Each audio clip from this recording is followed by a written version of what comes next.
Tout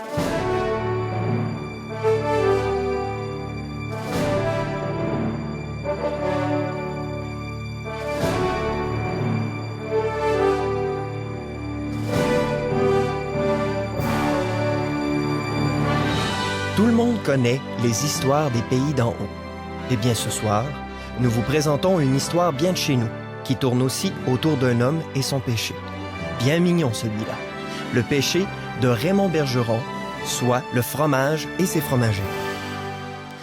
Il était une fois, vers le milieu du 20e siècle, un exploitant forestier et agriculteur dénommé Edmond Bergeron, qui décida en 1940 de se lancer dans la fabrication du cheddar à Saint-Bruno, au Lac-Saint-Jean. L'un de ses fils s'appelait Raymond. Celui-ci serait né en pleine tempête de neige de 3 jours en avril 1928. Sûrement un signe du ciel.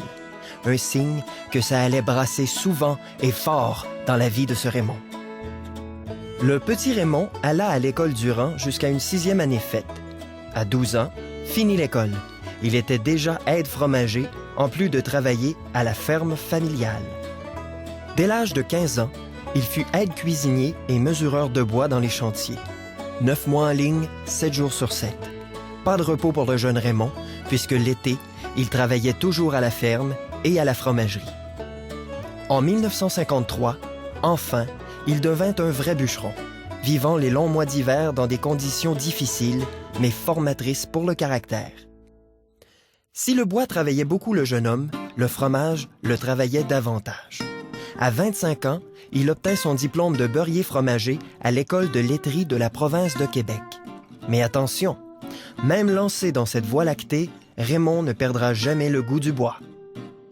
Le temps de l'apprentissage venait de prendre fin.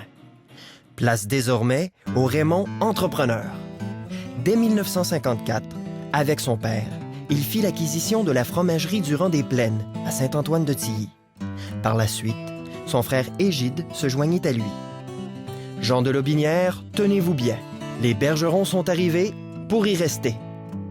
Les frères nommèrent leur entreprise Meule d'Or, qui produisait du cheddar. Quoi d'autre? Fromage et fromage, ça nourrit bien son homme, mais pas son cœur. À la fin de l'été 1955, Raymond épousa Colombe Ouellette, aussi du lac, qui, dès les premiers mois de leur vie commune, embrassa la cause de son mari. Au cours des années 50 et 60, Meule d'Or se développa, tout en se modernisant, le transport du lait passant des canisses au bidon et finalement au camion-citerne. La fromagerie traitait alors 22 000 litres de lait par semaine en été et seulement 11 000 en hiver, ce qui occasionnait un marché instable. À l'affût des besoins du marché, la fromagerie diversifia son offre en produisant du beurre, du yogourt, du fromage fondu, de la poudre de lait et même de la margarine.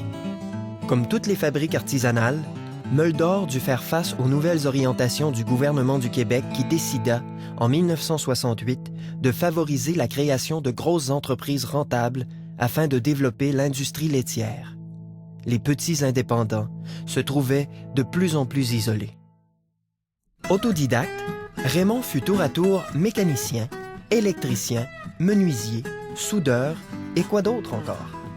Son ingéniosité l'amena notamment à construire un séchoir pour la poudre de lait.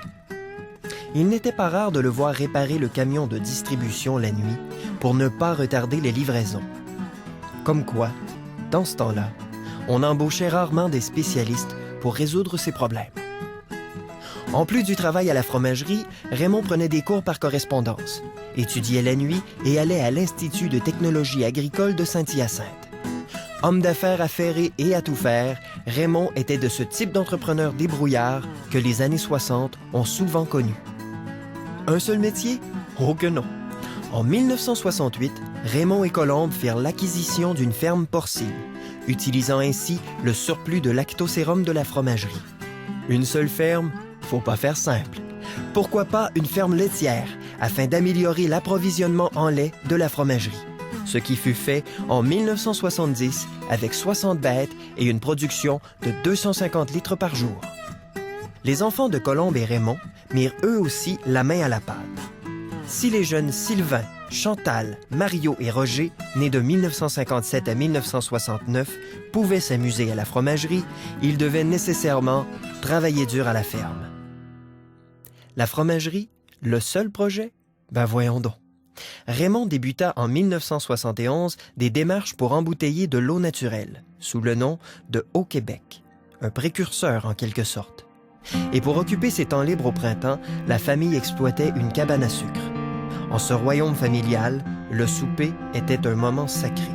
Une pause de qualité en famille sous la protection et les bons soins de la colombe de la maisonnée qui veillait, la plupart du temps seule, aux affaires courantes du foyer.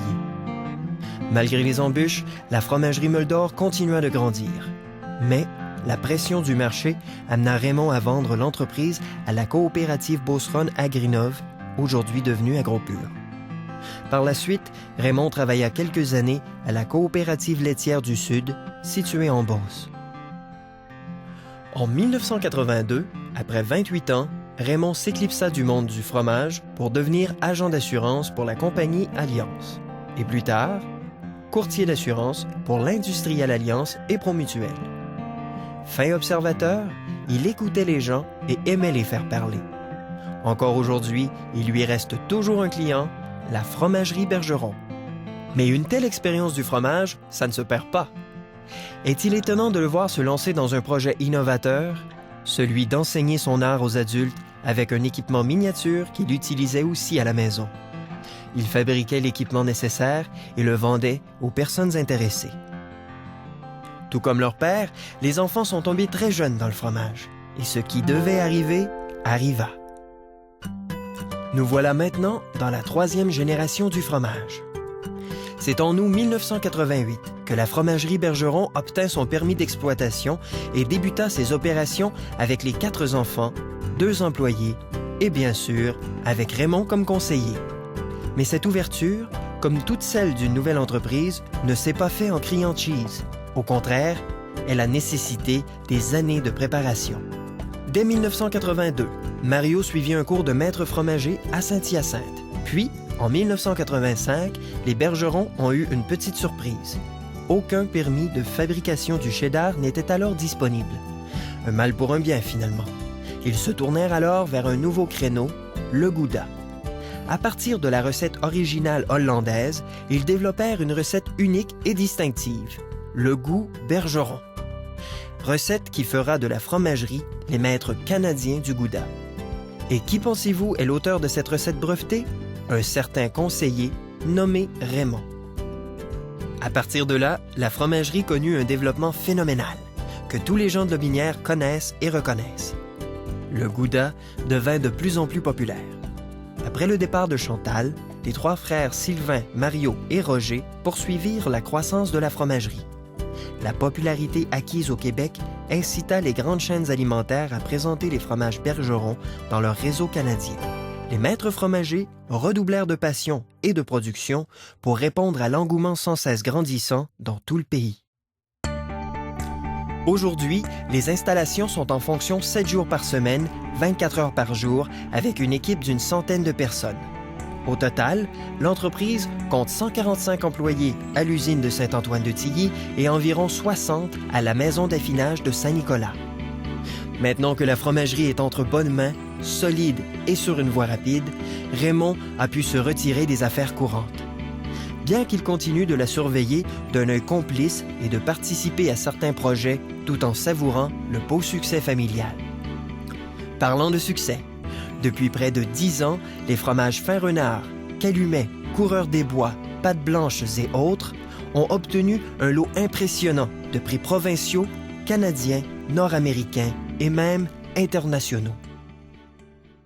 S'il s'est éloigné du fromage, Raymond n'a jamais perdu son goût inventif et son amour du travail.